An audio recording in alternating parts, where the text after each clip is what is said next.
Dicen que en la guerra lo más peligroso no siempre es el enemigo. A veces, lo que te espera en la oscuridad no tiene forma ni nombre. Mi nombre es Carlos Mendoza. Soy un veterano de la Segunda Guerra Mundial. Y aunque he visto muchas cosas imposibles de olvidar, hay una historia que aún me quita el sueño. Todo comenzó con una misión secreta en la selva del sur de México, en los años más intensos del conflicto mundial.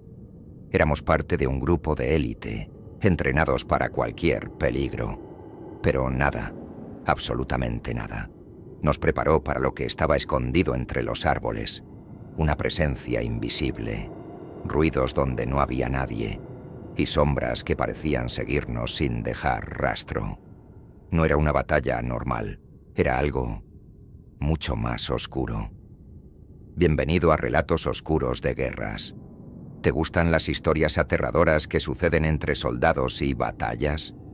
Entonces no pierdas tiempo y suscríbete al canal para hacer parte de nuestra legión. Ahora, vamos a lo que realmente importa. En 1943, mientras el mundo ardía por una guerra que parecía no tener fin, recibí una orden que cambiaría para siempre mi forma de ver la realidad. Fue algo directo, sin muchas explicaciones, como suelen ser esas misiones que uno no debe cuestionar. Me llamaron para liderar una operación especial en una zona remota y olvidada de la selva de Guerrero, México. Allí, según informes confidenciales, varios soldados aliados habían desaparecido. No en combate, no por enfrentamientos, simplemente se desvanecieron, sin señales, sin despedidas, como si el propio aire los hubiese tragado. El lugar tenía fama entre los locales. Decían que era tierra cerrada, un punto donde ni los animales querían quedarse por mucho tiempo. Cuando preguntamos a los habitantes de las aldeas cercanas, sus rostros cambiaban, bajaban la voz, evitaban mirar a los ojos y siempre terminaban diciendo lo mismo: no vayan de noche, no llamen lo que no entienden. Pero nosotros no podíamos echarnos atrás. Éramos 6, parte de una unidad especial del ejército, entrenados para operar en las condiciones más extremas del conflicto mundial. Entramos con equipo completo, comunicaciones seguras y mapas detallados. Desde el primer momento, el ambiente fue extraño. El aire era más denso, como si la humedad escondiera algo más, algo que no se podía ver, pero que se sentía como una mirada fija en la espalda, aunque no hubiese nadie allí. Los primeros días fueron tranquilos, al menos en apariencia. Caminábamos entre árboles gigantescos, cruzando ríos y ruinas cubiertas por la vegetación. Encontramos rastros de los soldados desaparecidos, mochilas rotas, botas enterradas a medias en el barro, restos de campamentos abandonados con la comida aún empacada. Era como si hubieran huido de algo sin tener tiempo de pensar. Una noche, mientras acampábamos cerca de una antigua estructura de piedra, algo extraño ocurrió. Uno de los compañeros, Vargas, dijo haber visto luces moviéndose entre los árboles. Pensamos que podía ser alguna patrulla enemiga, así que nos preparamos. Pero cuando fuimos a investigar, no había huellas, nada, solo un silencio espeso que hacía doler los oídos. Esa misma madrugada comenzamos a escuchar sonidos que no tenían sentido. Susurros que venían de distintas direcciones al mismo tiempo, como si la selva hablara. Pero no eran voces normales, eran lamentos, entrecortados, como si alguien estuviera atrapado en un sueño del que no podía salir. Pensamos en retirarnos, pero ya era tarde. Algo no nos quería dejar salir. Poco a poco, el grupo empezó a cambiar. Algunos hablaban solos, otros decían tener recuerdos que no les pertenecían. Uno de los nuestros, el cabo Jiménez, despertó gritando una noche, con los ojos completamente abiertos, pero sin reconocernos. Se quedó quieto por horas, como si estuviera atrapado en otro mundo, y cuando finalmente reaccionó, solo pudo decir: Ellos están aquí, bajo la tierra. Intentamos mantener la calma, seguir con el plan y buscar respuestas, pero cuanto más avanzábamos, más confuso se volvía todo. La brújula giraba sin sentido, los relojes se detenían y el cielo parecía no cambiar nunca. No sabíamos si era de día o de noche. Las sombras entre los árboles ya no parecían naturales. Nunca olvidé lo que ocurrió en ese lugar, porque algunos de nosotros logramos salir, pero no todos. Y los que regresamos, lo hicimos distintos, como si una parte de nosotros se hubiese quedado allá, atrapada en esa noche eterna que aún vive dentro de esa selva. No se trataba de enemigos con armas, ni de trampas ocultas. Aquello era otra cosa, algo que desafía la lógica, algo que no estaba esperando ser encontrado. Y desde entonces, cada vez que cierro los ojos, puedo oír esos susurros otra vez, llamándome por mi nombre. El equipo estaba formado por 3 personas con trayectorias muy distintas, pero unidas por una misma misión. Al frente, el comandante Miguel Rodríguez, un hombre de mirada dura y pasos firmes, con más de 2 décadas enfrentando situaciones que pondrían a prueba a cualquiera. Junto a él, la teniente Laura Sánchez, reconocida por su habilidad para moverse sin ser vista, incluso en los entornos más hostiles. Y luego estaba yo, encargado de la vigilancia desde lejos. Mi función era observar y esperar. Nuestra tarea parecía sencilla en el papel: inspeccionar un punto de comunicación del ejército aliado que había dejado de transmitir en una región selvática marcada por tensiones. Pero desde el momento en que descendimos del avión militar en una zona improvisada, el aire se sentía distinto, denso, silencioso de una forma antinatural, como si a la selva le hubieran quitado el alma. A unos kilómetros del punto inicial, encontramos lo que parecía ser un campamento militar. No había sido destruido ni saqueado. Todo estaba exactamente en su lugar, como si el tiempo se hubiese detenido. Las trincheras mostraban señales de uso reciente, pero estaban cubiertas por una fina capa de óxido, como si el metal envejeciera más rápido allí. Las tiendas estaban montadas, las camas hechas, incluso los utensilios de cocina seguían limpios y acomodados, pero no había nadie, ningún sonido, ni siquiera insectos. La sensación era difícil de describir. No era solo soledad, era como si el lugar nos estuviera observando, esperando a que cometiéramos algún error. Laura revisó los alrededores buscando pistas, mientras el comandante analizaba los registros que quedaban en una pequeña sala de mando. Todo parecía indicar que el campamento había sido abandonado de forma repentina, pero sin señales de una retirada apresurada. ¿Por qué entonces dejaron todo atrás como si aún vivieran allí? Esa noche decidimos acampar en el lugar. Parecía seguro, al menos desde fuera, pero cuando cayó la oscuridad, el campamento cambió.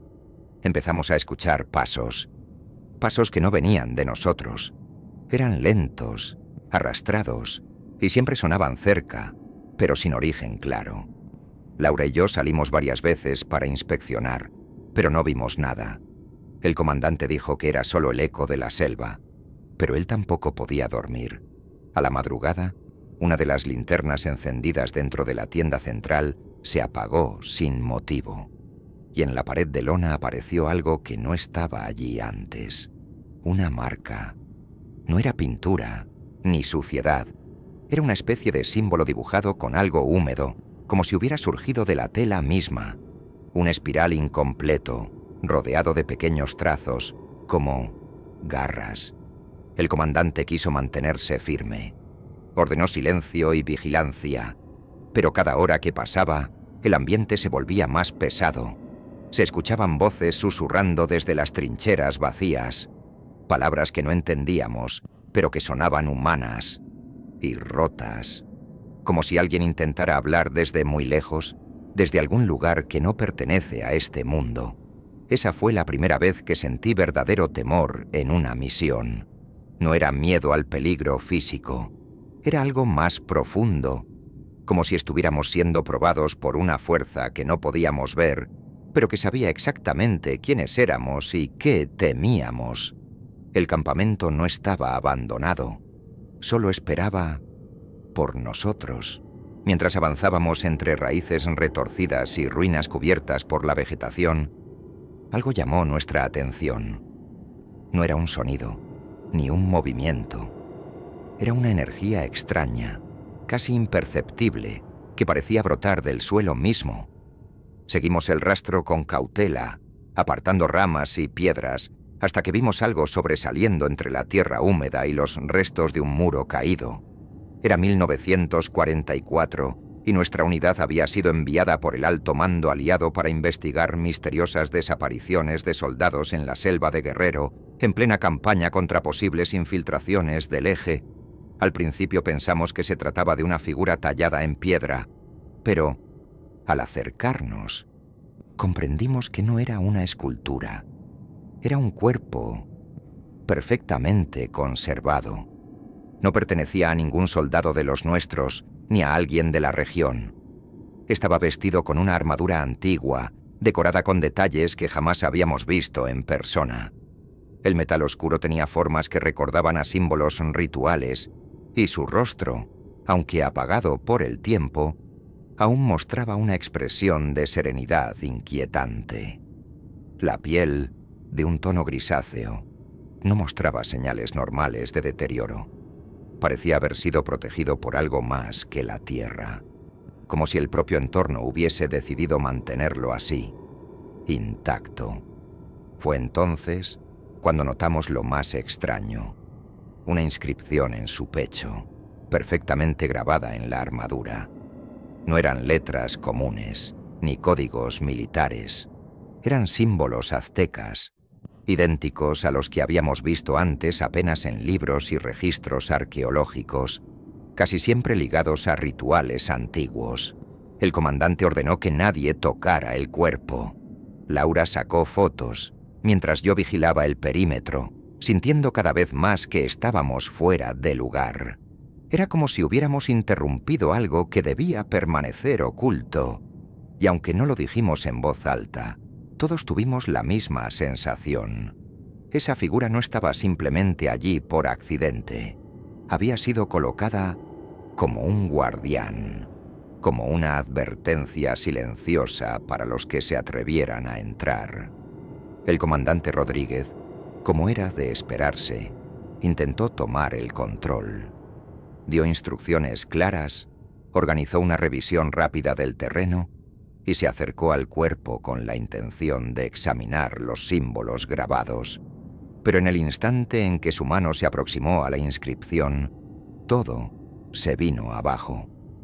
La radio, que hasta ese momento funcionaba perfectamente con tecnología de campaña aliada, emitió un chasquido agudo y quedó en silencio. Intentamos reiniciarla, cambiar las frecuencias, revisar las baterías. Nada. Como si algo invisible hubiera cortado de raíz toda comunicación con el exterior. Pocos segundos después, una neblina espesa comenzó a surgir desde el suelo, extendiéndose como un velo lento que envolvía cada rincón del campamento. No era una niebla normal. Tenía un peso extraño, como si cargara algo más que humedad. Un sonido leve, casi como un murmullo lejano, parecía moverse dentro de ella. Y entonces vimos las sombras. Primero eran apenas figuras difusas entre los árboles, pero después se desplazaban con dirección, se detenían, observaban y volvían a moverse como si estuvieran rodeándonos. El silencio se volvió abrumador. No había insectos ni cantos de aves, solo el crujido de nuestras botas sobre la tierra húmeda y ese susurro que no tenía origen claro. El comandante seguía dando órdenes, pero su voz ya no sonaba firme. Laura sostenía la radio apagada contra su pecho, como si eso pudiera reconectarnos con la base, y yo, con el fusil firme en las manos, Empecé a sentir que algo nos había separado del resto del mundo. Estábamos atrapados, aislados, y lo peor es que no sabíamos si eso que se escondía entre los árboles realmente nos quería fuera. Mientras luchábamos por recuperar la conexión con la base aliada, el sargento López, uno de los más reservados del equipo, se acercó al cuerpo con una expresión tensa. Él no era solo un soldado. Había estudiado arqueología antes de unirse al ejército y su mirada decía que estaba viendo algo fuera de lo común. Se inclinó con cuidado sobre la armadura y pasó los dedos cerca de los símbolos sin tocarlos. «Esto es un tipo de ritual», murmuró. «Un sacrificio. Pero hay algo extraño. No encaja con nada que haya leído antes». Nos acercamos para escuchar mejor, mientras la niebla seguía envolviendo el lugar como una cortina pesada. Según los antiguos códices, continuó López, los guerreros aztecas más valientes no morían. Ellos ascendían. Eran llevados al cielo por los dioses, convertidos en estrellas. Pero esto habla de otra cosa, de un puente, de una puerta. Lo que decía parecía una locura, pero los grabados eran reales. Estaban allí, bien definidos, como si alguien los hubiera tallado el día anterior. Describían una especie de portal, un paso entre mundos, algo que los antiguos llamaban el camino de los elegidos, reservado solo para aquellos que ofrecieran su vida con honor. Pero había un detalle inquietante. El lugar descrito en los símbolos no coincidía con Tenochtitlán, ni con ninguna ciudad antigua conocida. Hablaba de una región cubierta por árboles eternos, donde el tiempo se detenía y los espíritus aún caminaban entre los vivos. Era Guerrero. La pregunta se volvió inevitable. ¿Cómo llegó un guerrero azteca, con su cuerpo intacto, a un lugar como este, siglos después de la caída de su imperio? Y peor aún, ¿por qué justo ahora, en plena guerra mundial? Nadie se atrevía a decirlo en voz alta, pero todos lo sentimos. No habíamos encontrado un simple vestigio del pasado. Habíamos despertado algo que llevaba siglos esperando. Double asterisk. Nos acercamos al cadáver con extremo cuidado. Hasta ese momento, todo lo que habíamos visto desafiaba las reglas conocidas, pero nada nos preparó para lo que venía. La armadura seguía brillante en algunas zonas, como si el paso del tiempo no hubiera afectado el metal. Pero lo más inquietante era el cuerpo. No tenía el aspecto típico de un hallazgo arqueológico. No estaba reducido a huesos ni cubierto de moho. Estaba allí, completo. La piel, aunque reseca y grisácea, conservaba una textura casi humana. Los dedos aún conservaban sus uñas. El rostro mostraba arrugas profundas, pero sin rastros de deterioro natural. Era como si el tiempo se hubiese detenido justo después de su último aliento. Con la ayuda de un equipo forense militar aliado destacado en América Latina durante el conflicto, logramos hacer una datación preliminar. El resultado nos dejó helados. Más de 500 años. Ese hombre había vivido, y supuestamente caído, en una época donde aún existía el imperio azteca. Y sin embargo, allí estaba, entero, bajo la selva de Guerrero, esperando, sin perder su forma. Pero lo más perturbador surgió cuando analizamos su estructura ósea. No era normal. Los huesos eran más densos, más largos, reforzados en ciertas partes del cuerpo, como si hubieran sido moldeados para soportar una carga o cumplir una función desconocida. López, con sus conocimientos en arqueología, antes de alistarse como especialista militar, fue el primero en decir lo que todos temíamos pensar. No fue un simple guerrero. Fue elegido para algo más. Preparado, como un guardián. Guardamos silencio. Nadie quería mirar al cadáver por mucho tiempo, porque, en el fondo, sentíamos que sus ojos cerrados no significaban que estuviera del todo inerte. Había algo en él que seguía presente. algo que nunca se fue. Con la situación cada vez más inquietante, se tomó la decisión de contactar a una experta. La doctora Silvia Hernández, arqueóloga reconocida por sus investigaciones sobre culturas prehispánicas y colaboradora aliada durante la guerra, llegó al campamento días después, escoltada por un pequeño equipo. Desde el primer momento en que vio la armadura y las inscripciones, su rostro cambió. No había duda. Aquello no era una simple pieza histórica. Era algo único. Silvia pasó horas comparando símbolos, trazos y patrones. Finalmente, al revisar sus notas y antiguos códices que llevaba consigo, encontró una coincidencia. En uno de los textos menos conocidos, se hablaba de un ritual llamado el viaje celestial. Según el códice, algunos guerreros, considerados dignos por los dioses, eran preparados mediante un antiguo sacrificio para cruzar el umbral entre este mundo y otro, más allá del entendimiento humano. Ese ritual no solo buscaba la conexión espiritual. Según el texto, el guerrero elegido no debía morir, sino trascender, ser transformado, convertirse en el guardián de un portal sagrado, un punto oculto entre los planos del cielo y la tierra. En uno de los fragmentos más inquietantes, se mencionaba a un guerrero en particular. Su nombre se había perdido con los siglos, pero el relato decía que había logrado cruzar el umbral y nunca regresó. Su misión era vigilar desde el otro lado, protegiendo el portal hasta que llegara el tiempo del despertar. Silvia levantó la mirada del códice, con la voz temblando. «Este podría ser él», susurró. El guerrero del que nadie volvió a saber. Nadie dijo nada, porque si aquello era cierto, no habíamos encontrado un simple cuerpo. Habíamos abierto la puerta que él debía mantener cerrada. Con cada símbolo que descifraba y cada línea de los códices que releía, la doctora Hernández parecía adentrarse en un laberinto cada vez más oscuro. Lo que al principio parecía una leyenda antigua, comenzó a tomar forma con una claridad que nos dejó sin aliento. No solo estábamos ante un guerrero excepcionalmente conservado, estábamos frente a una figura que podría haber tenido un papel clave en los últimos días del Imperio Azteca.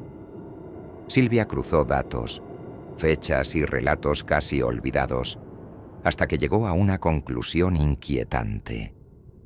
Aquel hombre, vestido con armadura ceremonial y cubierto de inscripciones sagradas, no era un simple soldado. Pertenecía a la élite espiritual y militar de su época, y lo más impactante, estaba directamente vinculado a Montezuma, el emperador que cayó ante la llegada de los conquistadores. Según su investigación, el ritual que describían los códices no era simbólico, era real. Se hablaba de una ceremonia extrema, realizada en secreto, para enviar a un único guerrero más allá de este mundo. Pero no con la idea de la vida después de la muerte, sino para establecer contacto con fuerzas superiores. Algunos textos hablaban de seres del cielo. Otros mencionaban puertas entre mundos. Lo que antes podía interpretarse como metáfora, ahora parecía una advertencia camuflada. La doctora usó una palabra que ninguno de nosotros esperaba: emergente.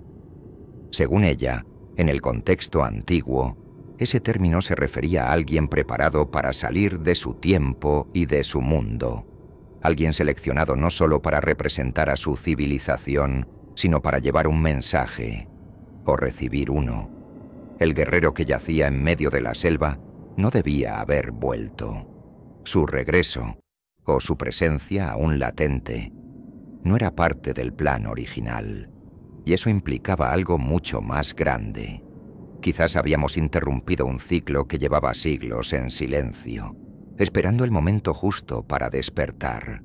Cada nueva revelación de la doctora Hernández no hacía más que profundizar el abismo en el que nos habíamos metido. Lo que comenzó como una operación de reconocimiento en plena Segunda Guerra Mundial se convirtió rápidamente en algo que ninguno de nosotros podía controlar ni comprender. La tensión crecía con cada hora, y los rostros de los soldados empezaban a mostrar algo que el entrenamiento militar no podía ocultar.